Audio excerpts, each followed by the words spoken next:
Hello, everyone. Welcome to the webinar today. Thank you for joining us. As we're waiting for people to filter in, if everybody could just share in the chat where you're joining from.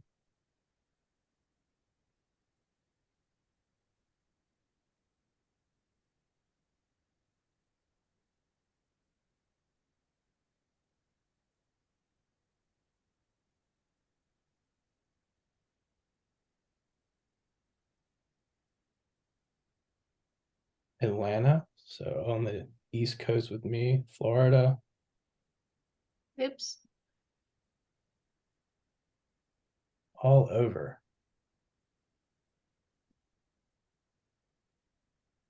New Hampshire. Well, welcome. We are going to probably have people filtering in over the next few minutes, but we'll go ahead and get started so we can get to the content. My name is Troy Jenkins. I'm the Director of Enrollment Management here at ACHS, and we're glad everybody's here. I'll be kind of behind the scenes today, pushing buttons and pulling levers. So if you have any issues with Zoom, let me know in the chat and I'll do my best to help you out. But the focus for today's webinar, we are very excited for this webinar today to focus specifically on fitness within the world of holistic and holistic health and integrative wellness. So fitness has many forms, as we'll hear about today, but we have a very unique opportunity today to hear from one of our own, Professor Dr. Santiago Lorenzo, and his perspective on fitness from his background as a college athlete, an Olympic decathlete, and a student of health and fitness himself, so at multiple levels. So that'll be interesting to hear his journey through the world of fitness, and now as a professor here with us. Also, we'll hear from Dr. Janet Ludwig, Dean of Integrative Health and Holistic Nutrition Programs, about the courses that we offer that focus on both physical and mental fitness. So that'll be a bonus as well. We just a couple of housekeeping items before we get started. We have muted the line just because we're recording the webinar today for future use, so that gives us the best audio quality.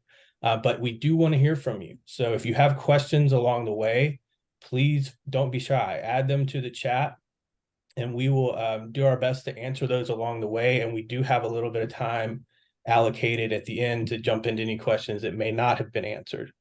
One tip, though, in the chat box, if you're looking at the webinar chat, there is a little blue box at the bottom that says "to." You want to make sure that's set to everyone. The other option is host and panelists. So if you choose that, it'll only go to those of us on the host and panelist side. But we want everyone to see your question and the answer that comes out. So please make sure that's set to everyone. We will be dropping in some links along the way for you to follow along with if you want to check out some more detail. And also this webinar will be recorded and sent out afterwards if you want to just sit back and relax and then go back through it later on. So thank you for joining us today. I am going to turn it over now to Dr. Lori Holdren to kick us off. Welcome, everyone. You can go to the next slide there. I'm Dr. Lori Holdren, and I'm going to give you an overview of what we're going to be seeing today. And first, when I get done with this, we're going to be introducing Dr. Santiago Lorenzo, Dr. Santi, as his students like to call him.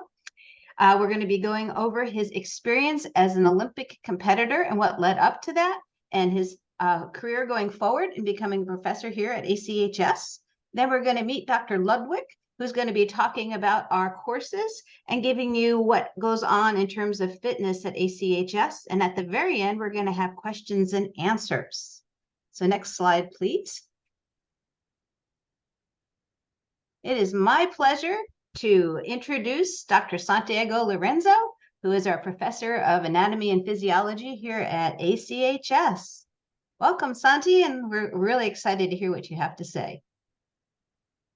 Thank you, Dr. Holdren. Hello, everybody. I'm very excited to be here. You know, it's always an exciting time when it comes to talk about fitness. I'm a big enthusiast and passionate about the fitness world. So if you want to go to the next slide, um, I'm going to be sharing a little bit about my background as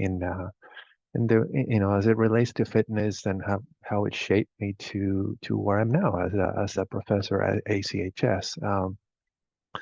So just a brief background about myself. I was born and raised in Argentina. I am from Buenos Aires, and I came to the States in 1999.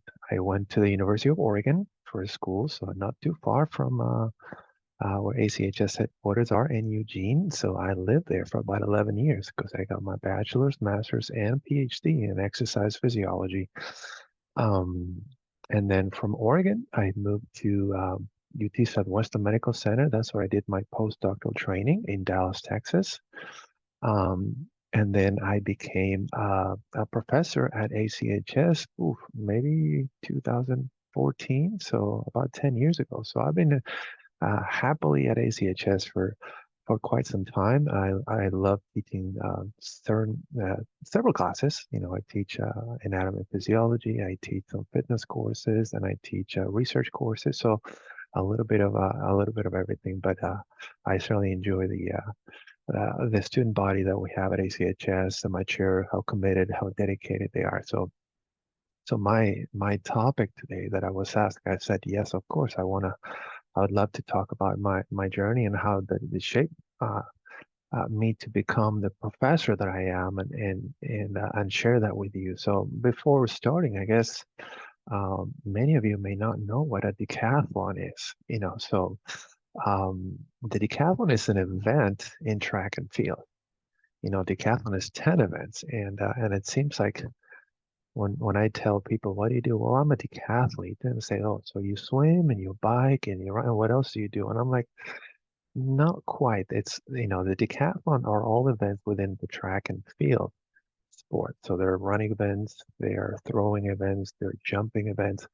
So it's really a grueling event. So, and not just requires being fast, because if you're fast, it's great for the races that are running, but then you have to throw some events and implements. And if you don't have the strength and the power and the muscle to do it, then you can't do it. So you kind of have to have a good combination of many different qualities to become a good decathlete.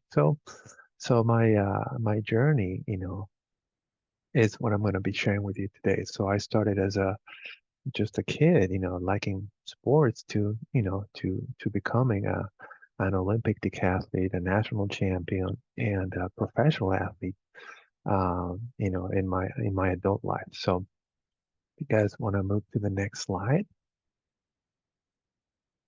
So this is the decathlon. Okay, so the decathlon is 10 different events, and they're split up into 5 events on day one and 5 events the following day. Okay, so they're in back-to-back days. The order of the events is always the same. So you start with a 100-meter sprint, then you do the long jump, then you do the shot put, then the high jump, and then the 400-meter sprint. So that's the end of day one. Pretty busy. You try to get some sleep that day in between, the night in between the events, and then you come back the next day when you're sore and you're hurting and everything just, you don't feel like getting out of bed. You got to do the 110-meter high hurdles. You got to do the discus throw, then pole vault, then the javelin throw. And then when you're like, okay, is there anything else I need to do? Yes, you got to run the 1,500 meters, which is, for those in mile or American metrics, it's almost like a mile. It's a little bit shorter than a mile, the 1,500 meters. And that's the last event. So when you're exhausted and tired from all the competition, you got to run a mile. And it's tough. And just a fun fact, I won the 1,500 meters at the Olympics in the decathlon. So I was the first decathlete to cross the line in the Olympics at Athens. I competed in the 2004 Olympics in Athens. So no, I did not get a gold medal because it's just one event out of the 10. But it was kind of cool to finish the race in first place and in front of like 70,000. The stadium was full. It was kind of cool. So So anyway, that's my fun fact. Let me see some of the pictures. You know, the javelin is this event over here. This is the hurdles. That's the shot put, and that's the pole vault. All right, let's go to the next slide. Okay, so this is kind of like a little timeline of, you know, my journey, you know, and I mean, it starts when you were a kid. You know, I was in middle school and high school, and I was always interested in being active, you know, just like most kids, really. But I did have uh, quite some skills in many of the different sports that I tried. I used to be pretty good in field hockey, track and field. I used to be in the school team for soccer, for track and field, for cross country, for tennis, for rugby. You know, any of the teams I would try out and I would make the team. So, you know, I was kind of like considered kind of like a natural athlete. And that picture over there, it's I think it's the one that you know I found that I'm like the at my youngest age and I'm long jumping over there on the left. You know, that's me, even though it's really blurry. It's like I don't even know what year it was. Obviously, it was not a digital area. But that's me, you know, doing long jump at school. And then I had kind of like that decathlon call, and that kind of came when I was probably in high school. You know, I had a coach in PE that I went through, you know, elementary, middle, and high school on the same school. So, you know, the PE coach knew me from when I was a little kid, and he always told me, like, you know, you would be a great decathlete because you can do anything and you can do anything good. And I was like, yeah, but I like field hockey. At that point, I was into field hockey. My dad, another fun fact, my dad is a two-time Olympian in field hockey. You know, he was in the national field hockey team for Argentina back in the 60s and 70s. And so I kind of grew up playing field hockey and I was interested in field hockey. I was in the junior national team in Argentina in field hockey. And my, you know, the track was fun, but it wasn't serious. And he kept asking me, you should go, you should try yourself, you know, to be a decathlete because you'd be good. And I was like, okay, I'll try it. And then I really liked it. And then I ended up dropping the field hockey and started doing track and field. And then it came the struggle. No journey comes without struggle. And that's true for any, you know, your fitness journey, your educational journey, your life journey, your work journey. It's just a struggle. Um, so you go through a lot of bumps, a lot of slowdowns, a lot of disappointments, a lot of injuries. But you know, with hard work and determination, you know, you can make it happen. You can be successful in anything that you try. So, and that's kind of like what I did. Okay, maybe next slide. All right, so how I got involved. Okay, so like I said, you know, growing as a kid, I was really into any and every sport you can imagine: field hockey, rugby, tennis, track, soccer. And I was good, you know, in pretty good. I mean, I was not always the best in every sport, but I was one of the best in all of them, you know. So my dad, I remember he used to tell me, why don't you just pick one sport and be really good at it instead of doing everything pretty good. Just pick one and just be the best at it. Um, so then I chose the decathlon, ironically, because the decathlon is, I mean, it's technically one event, but it's really 10. Um, so anyway, so that's, you know, it kind of ended up working out for me. And at that time, you know, when I was in high school in Argentina, that, you know, my track and field coach kept insisting me, you should go to the Olympic Training Center. He had ties with the Olympic Training Center. So he said, like, just let me introduce you to some of the coaches over there and let them take a look at you and see what they think. And anyway, I think I was maybe 12, 13 at that point. I said, yes, Luigi. His name is Luigi. He said, yeah, I'll go eventually. And, you know, by the time I was 15 years old, 1993, I was like, okay, fine, let's just go. So I went. And at that point, they have some different coaches that came from abroad to coach the national athletes because in Argentina, the next year they were going to have the Pan American Games. So they have really good coaches. So they introduced me to those coaches, and I started with a javelin throw, oddly enough. Um, and you know, and the javelin. The reason I started with a javelin throw is because Number one is a very technical event. It's very difficult to throw the javelin. You have to be very good with technique because it's a very light implement, and every deviation from the forces, the vectors, and all that stuff can just not make the javelin go far. But if you nail it, that thing can fly. So I started with that because I did it in school and I was fairly good at it. So I started with the javelin. And then I said, okay, you're pretty good in javelin. As a junior, I was a South American champion in the javelin. My first time competing as a national team, I was 15 or 14, no, 15. I went to Bolivia and I went to the South American Championships and I won the South American Championships in javelin. I said, okay, you can throw the javelin. Let's see if you can pole vault. And if those of you don't know, the pole vault is the one that you have the stick, very long stick that you run with the stick, and then you anchor it, the stick bends, and you put your feet up upside down, and they shoot you up. Okay, yeah, sounds like fun, but it's scary and it's hard. Well, if you want to be a decathlete, you need to know how to pole vault. So they started teaching me the pole vault. Say, hey, you cannot be a decathlete unless you know how to throw the javelin and how to pole vault. You can learn all the other ones; they're not a big deal, but those two are tough. Well, I picked it up and I ended up being a runner-up in the South American Championship. So I got second place in the pole vault. So okay, that's good. And then there was a relay race back at the end of the year, where my club, used to go. And there was a relay called the 4x400 meters, which is four athletes run 400 meters each, which is a lap around the track. It's a tough race because it's almost like sprinting, not sprinting, but almost sprinting for an entire lap. So it's really painful to run. Well, they put me in because they were one person short, and I've never done running at that point. I was only pole vaulting and javelin throw. Well, I came in first from that race. So that kind of sealed my fate. So, yeah, you can throw, you can jump, and you can certainly run. So essentially, that said, okay, you're going to be a decathlete, and that's kind of like my fate was sealed at that point. All right, let's go to the next slide. All right, so the training.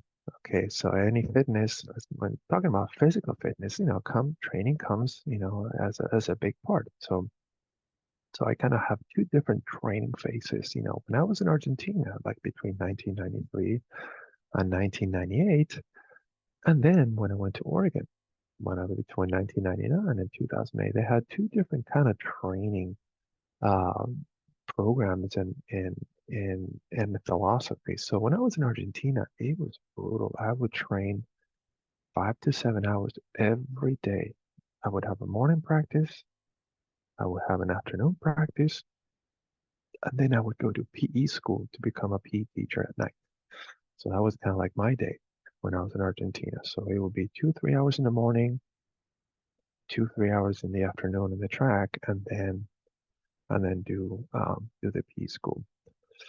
Really, really tough beating your body up for so many years. Now, when I went to Oregon, I was shocked by how little training I was doing. And it was only 3, 4 hours a day, which sounds like a lot, but compared to what I was doing, um, 3, 4 hours a day seems like, oh my God, I'm not training enough. But oddly enough, I became better and better and better and better because when you're in Oregon, you kind of have to balance the studies. I was an undergraduate trying to get a degree, so I had to go to classes during the day. I had to do exams. So the training in Oregon was more focused. Instead of the volume, it was more specific and focused to whatever I need to do. And usually when you think about, okay, if you're a pole vaulter, you pole vault pretty much every day. If you're a javelin thrower, you throw javelin pretty much every day. Well, if you're a decathlete, you can't do all 10 events every day. You'll be there from dawn to dusk every day. So you typically do 2 or 3 techniques, 2 different technical events every day. And then at the end, you do some sort of conditioning, some sort of running intervals or something to work in your fitness. And that's kind of like how um, the training differed, the fitness between working in Argentina and my training in Oregon. I competed for Oregon, the University of Oregon, which is, it's one of the most iconic track and field programs in the country, between 1999 and 2003. And I was an NCAA champion in 2001 at Oregon. Then in 2003, I finished with my eligibility with the NCAA, so I became a professional athlete. So I ran for Nike.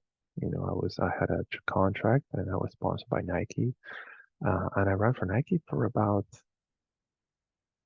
5 years, 5 years or so. But I would still be in Oregon. I would still be training in Oregon because my coach was still there, and I was going through graduate school there at the same time. Um, so I was there the whole time. Okay, let's go to that next slide. Now the coaching. Okay, so that picture over there, that's my coach from Oregon. So critical, and I've always thought that coaching, is so important in track and field, but you can think about coaching, mentorship, professor-student relationship. So it's just, having someone who can guide you to become the best person you can, athlete or student or whatever he needs to be. So he would be instrumental in my development as a decathlete. And without really coaching, I would have not made it to the Olympics. I would have not become a national champion or a professional athlete. So that's very important. He would give me a personalized plan. So I would work closely with him, and he would develop a trainer regime that helped me tailor my strength and work on my weaknesses. Not every decathlete has the same strength and weaknesses. So my coach knew that, hey, you're kind of weak in the high jump. I was kind of weak in the high jump. So we need to work on the high jump more than some of the other events. I would not work so much on the javelin because I have a strong background in javelin. So I would work more on the high jump on my weak event. So he would know what to do each day to help me become better in my weaknesses and potentiate my strengths. He would give me expert critique. Yeah, so he would have video analysis, not as fancy as there is now, but there was video analysis back then, and he would give me feedback. Sometimes just you're doing the movement, you're doing the technique, but you're not seeing yourself how you do it. If your foot is in the right place, if your arm is too low, or your hips are too cocked back, so he would be the one kind of watching me and tell me, this is what you need to do. This is how you need to improve your technique to optimize your throw or optimize your jump.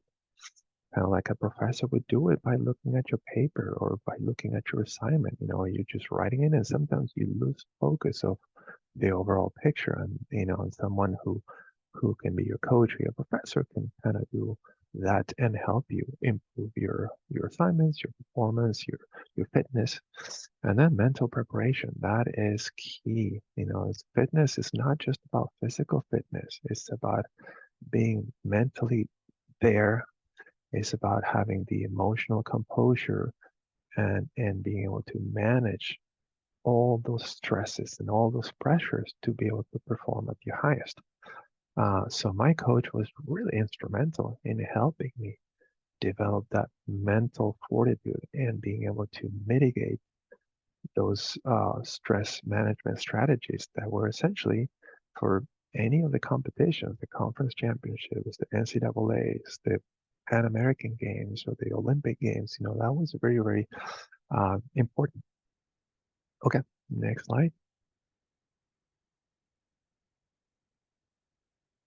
So trust between coaches and athletes is crucial, okay? Sometimes I would not agree with my coach. I would be honest, just like you would not maybe agree with a professor sometimes, it's perfectly okay. But you have to trust in your mentor, in your coach, in your professor. Even if I disagreed, I would do what he would tell me because he is the one that has the experience. He is the one that was looking out for my own success. So having that trust in the relationship was key to move us forward and get to to the level that I was able to make it, without having a coach and that really relationship, it would have been nearly impossible. So that is very, very, very important. Okay, let's go to the next slide. So these are in no particular order, but how did you prepare? Did I prepare for going to the Olympics? And it's a long process. It's 4 years between Olympics. So really between 2000 and 2004, I had my eyes on the Olympics. I know I would be at my prime during that year, so I had to make sure to prepare for it. And simple things. There's nothing really earth-shattering from this slide. Sleeping, right? You have to sleep. You have to get, I'm 8 or 9 sometimes was in the short end, to be able to recover your body from all the training and the pounding and the stress that you give your body. You need to rest. You need to be able to sleep. So that's when your body recovers, when your muscles recuperate, when your glycogen stores get replenished, so you're ready for the next year. So eating, sleeping enough was crucial. Diet, right? Everybody knows now a lot more than back then how important diet is to be able to, help you optimize your performance. So having a diet rich in lean proteins and complex carbohydrates, healthy fats, make sure that my body it's ready for the training that I'm doing or for the competition and being able to perform at its highest level. Exercise, right? Everybody knows the exercise. If you don't exercise, it's kind of hard to work on that physical fitness and prepare. So depending on the training, and these are some things that you can learn at ACHS and some of the fitness classes that that I teach, the periodization, when to train and how to train, the volume, intensity, and the different approaches to be able to improve your strength or improve your power, improve your endurance. Okay, that it was also key to the preparation. And then stress management, gosh, is, you can exercise, you can sleep, you can have diet, but if you're not able to manage your stress, being mentally ready and have the right frame of mind, you ain't gonna go very far. So that stress management, the visualization techniques, and having some mindfulness meditation and breathing to stay calm and focused, it's crucial as well. All right, next event, next slide. All right, so now we kind of, so how did all these experiences that I have can help me to become the best mentor, the best teacher, the best professor for our students? I see myself as a role model, and I think every educator in some way, shape, or form, it is a role model. So with my background in track and field, I was also seen as a role model because I was a team captain when I was at Oregon. And I think teachers and professors are also role models, and it can really impact the students' lives, not only by teaching them concepts and knowledge, but also show them integrity, respect, love for what they do, because if you love what you do, it's so much easier to transfer it to the students. Have a growth mindset.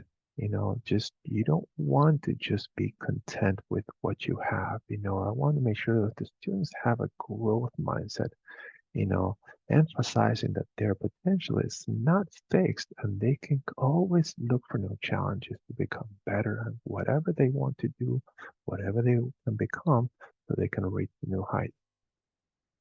Goal settings, right?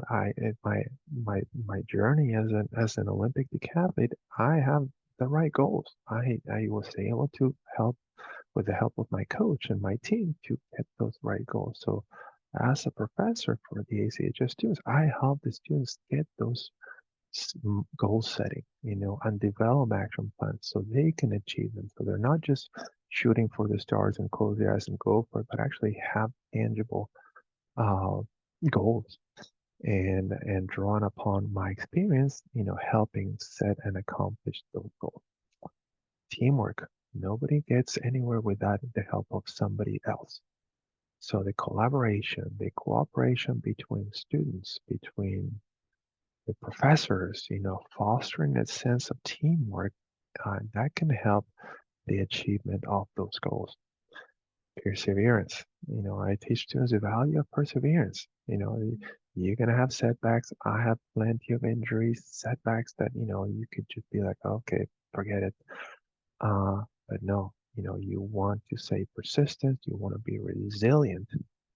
So that can help you get to the success. And this is something that not everyone has. And as a professor with my background, I want to make sure to challenge the students to be resilient too. Because, if I show I have faith in them, they will be able to get to where they want to get, even if it's a tough challenge, if it's a tough goal, I want to make sure that I'm there for them. And then adaptability, not everything is set in stone. You have to be flexible. Adaptability, helping students have flexible train of thoughts, and being able to reassess their goals sometimes and just come up with new goals. If maybe your goal was not as important anymore as it was, a year ago or a month ago, let's set a new goal. And always thinking about how to problem solve. Those skills are lifelong. Learn how to, solve problems and critically think. These are lifelong learning that, I want my students to get as uh, they develop as students at ACHS. All right, one more slide. And the one course that I teach that I really enjoy, obviously, because now you see, because of my athletic background, my educational background with a doctorate in exercise physiology, I teach personal fitness training, and it's a course, and it's an introductory course, but, it is a course that helps the students prepare for the National Academy of Sports Medicine Certified Personal Training Certificate.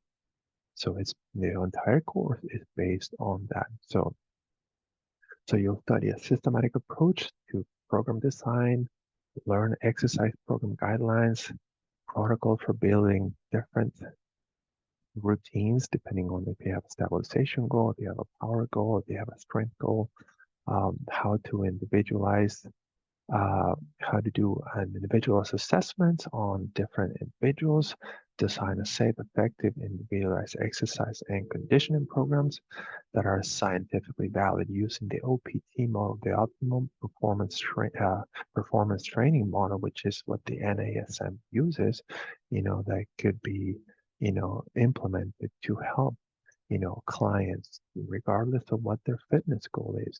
There is a program, there is a routine that you can create for them to help them get those goals in a safe and effective way, and that is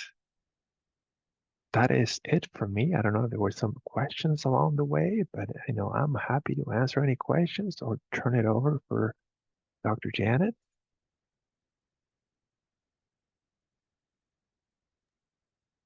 Yeah, if you do have questions, feel free to put them in the chat, and we will have a Q&A portion after Dr. Ludwig's section, but we can also take questions along the way. So anything you'd like to know more about, feel free to let us know. Thank you, Dr. Lorenzo. That was so exciting to hear your journey from being a kid who loved exercise and sports. I'm so delighted to be your colleague and to work with you. On from I'm happy to be here and do the same right back at you. Good. All right. And I know I have lots of questions, so please put your questions in there. I'm going to take it to a different level as to what our programs are with our elite professors and the resources that we have. I am the Dean of Integrative Health and Nutrition, and I oversee the Integrative Health program. So let me talk a little bit about that because it's so exciting. Next slide, please. Hey, Janet, we have a question that I think Santi might be able to answer, or maybe you can, from Teresa. She wants to know, do we take the NASM exam here through ACH or through the NASM after taking the course?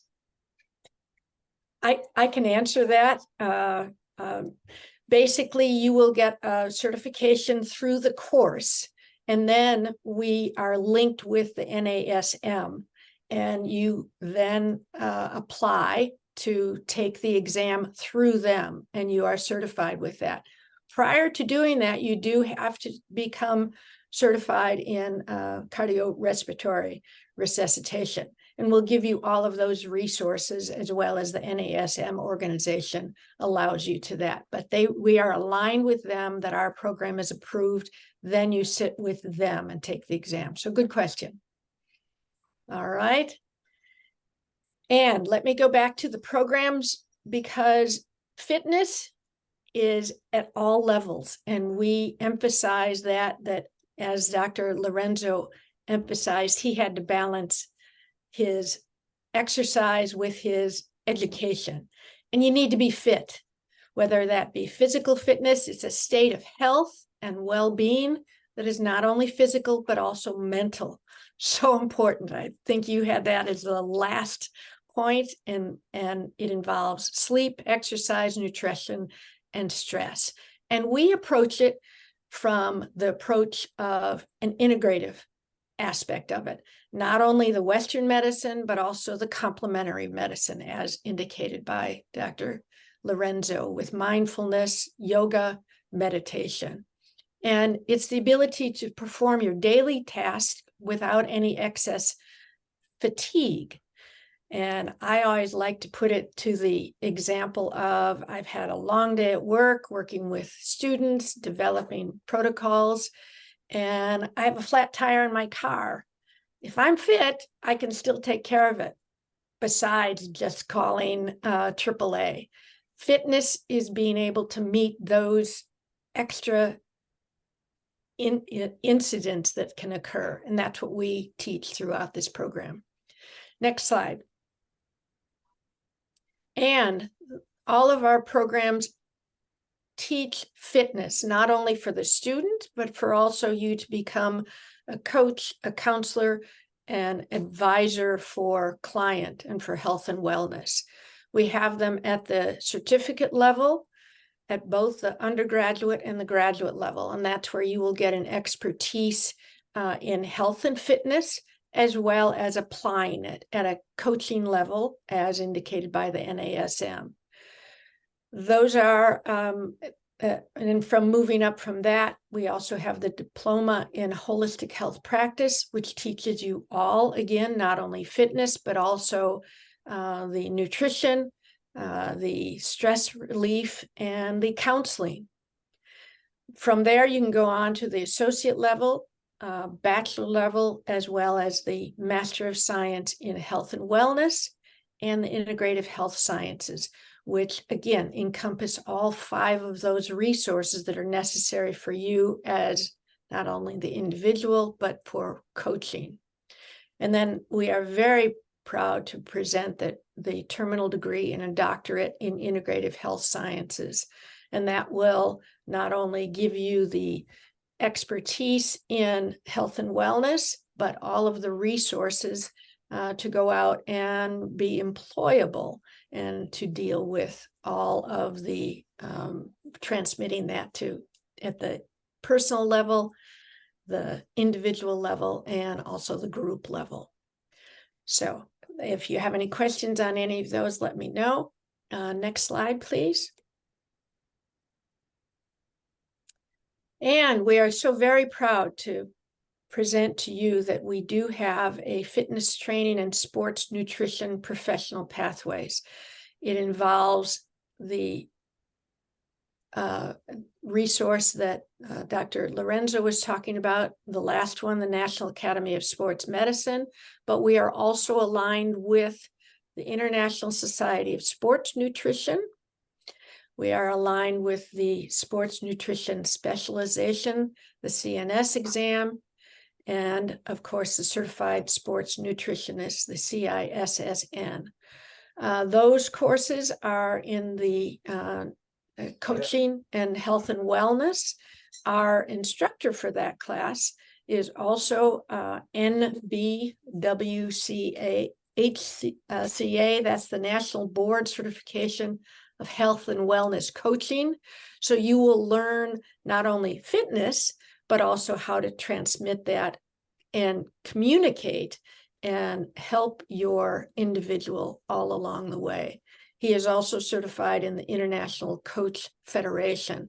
So all of our courses, many of our courses and our programs are aligned so that you not only get your own training, but also you get the training for passing that on with coaching and being certified, and in different states that will allow you to be potentially licensed and can deal with improving the health and wellness.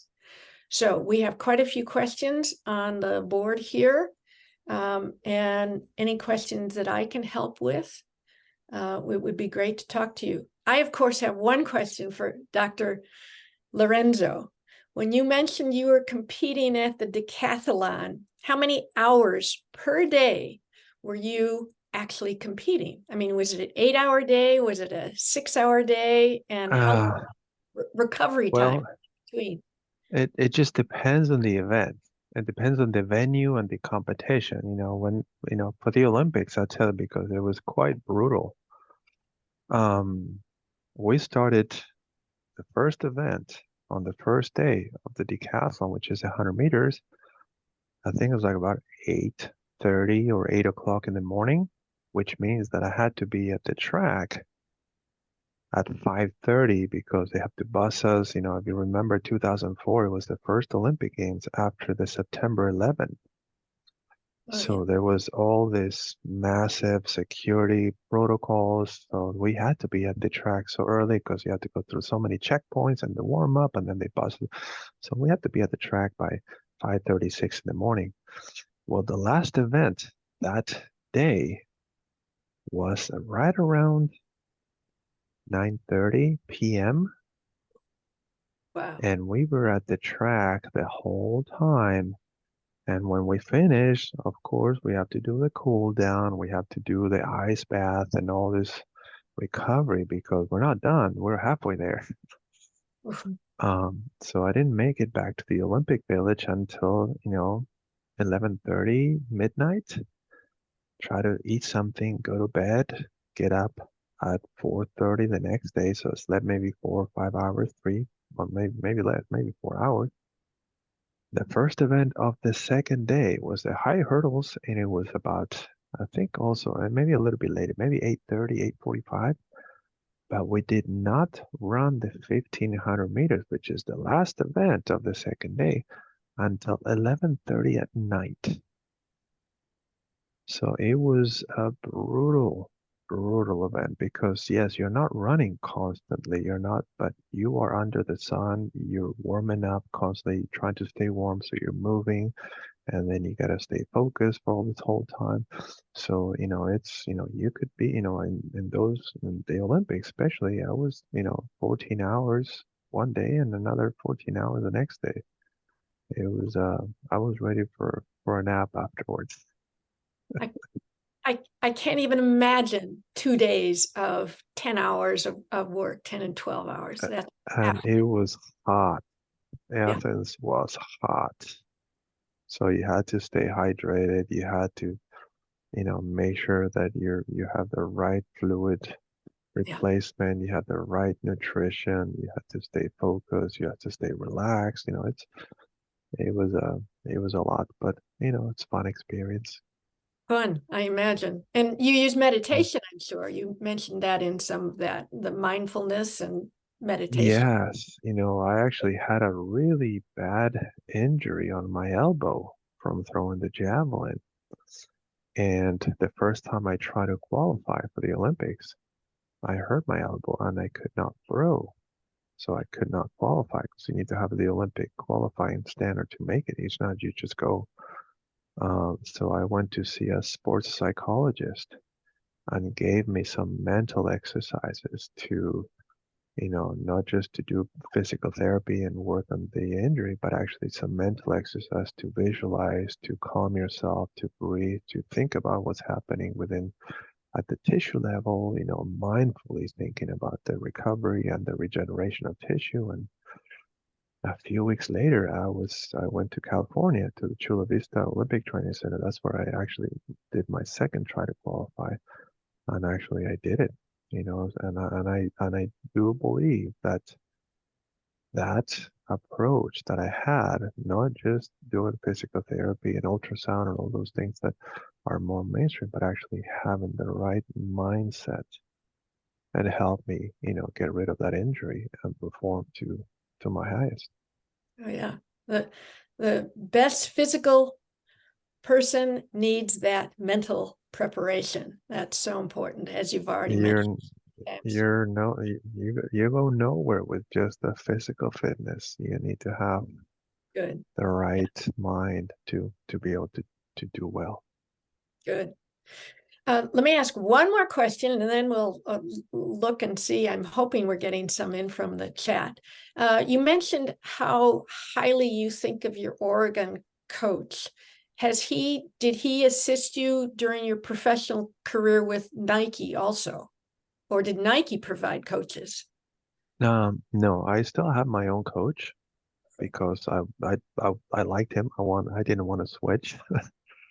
So the Nike sponsorship was the financial help and the equipment help to be able to have all my training gear, and everything that I needed to perform at my highest. But as far as the coaching, it was my Oregon coach that was still in Oregon, and I was still training there, so I would train with him. Good. Okay, that sounds great. Mhm. And there's one question on the chat box that let me go ahead and answer to Don regarding the website. The fitness is within the other courses, such that when you take such as Nutrition 308, 304, those are sports nutrition. So you will learn diets that are relative to particular training, such as Dr. Lorenzo has emphasized, complex carbohydrates to build up your glycogen stores. Your mitochondria have to have that. That's all within the specific courses. And basically the sports nutrition, which is at an undergraduate level, we have undergraduate and then at the master's level. That's one in particular. You will also learn all of it in the life cycle, because as you are maintaining health and fitness throughout your life cycle, it will be changed throughout it, as well as even in counseling, we will have fitness relative to learning those type of things. So I can go, and your advisors are also, I believe, on this call, so they can advise you relative to that. But those are good question relative to it. Any other questions at this point in time? Janet, we had another question in the Q&A about the Doctor of Science. Yes. In terms of recognition globally, is the DSc a credential that would be recognized globally? Yes, because of the fact that it is the highest terminal degree. In other words, it's the equivalent to a PhD, but it is specific to the sciences. So yes, it is recognized. We are an accredited university. So if you go to Europe, you are recognized as a DSc, where even a DSc is PhD, DSc, MDs, all of those are your terminal degrees. So yes, it is globally recognized. And we have many international students in our program. And I also want to emphasize, because Dr. Lorenzo talked about it too, our courses are very oriented towards cohorts, so that your students that you will have an interaction with, not only in our live Zoom meetings, but also in doing protocols and development, you will establish cohort interaction with your other peers. That I, as through my PhD program, I still contact my other colleagues that have been there. So yes, it's globally, and we do have cohorts relative to it. So anything else relative to that, let me know. And one more question about, does ACHS plan to ever expand courses that address fitness and sports nutrition, or how does that work in terms of generating new courses for the future? That's a very good question. And I'll respond to that. Basically, you will be, such as with the doctorate of integrative health, you will have a specialty in it. You can have a specialty in, at this point in time, aromatherapy, herbal medicine, and or nutrition. We do not have a specialty in, I believe you're asking, fitness, but of course, anything at the terminal degree will allow you to be employed as an educator, going into clinics and advising, going into corporations and health and wellness, and improving employer performance. So I hope that answers the question relative to that. And we have a question here on the NUT 504. That is the sports. And does that qualify you to sit for the CISSN or the SNS? Again, we have to look at it's not specifically aligned with that one. It is aligned with, I believe, the NBHWC will be working with, but all of these is where you apply to the organization, and we'll advise you on that. And you give them your transcript, they review it, and then they will see if you do qualify. And I can go through some of those individually relative to that. Good question, Alexis. Right.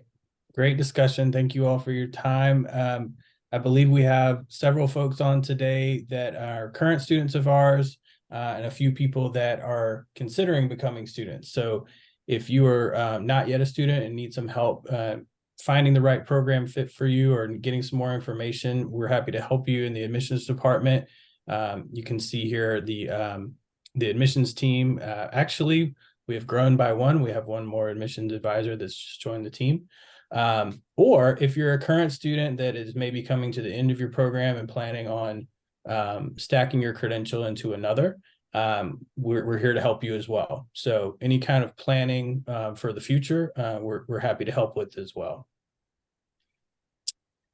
So once again, thank you all for joining today. Thank you, panelists, for all the great information, and Dr. Lorenzo, especially for sharing your background and all of your experience. Very fascinating. So thank you all, and I hope you all have a wonderful day.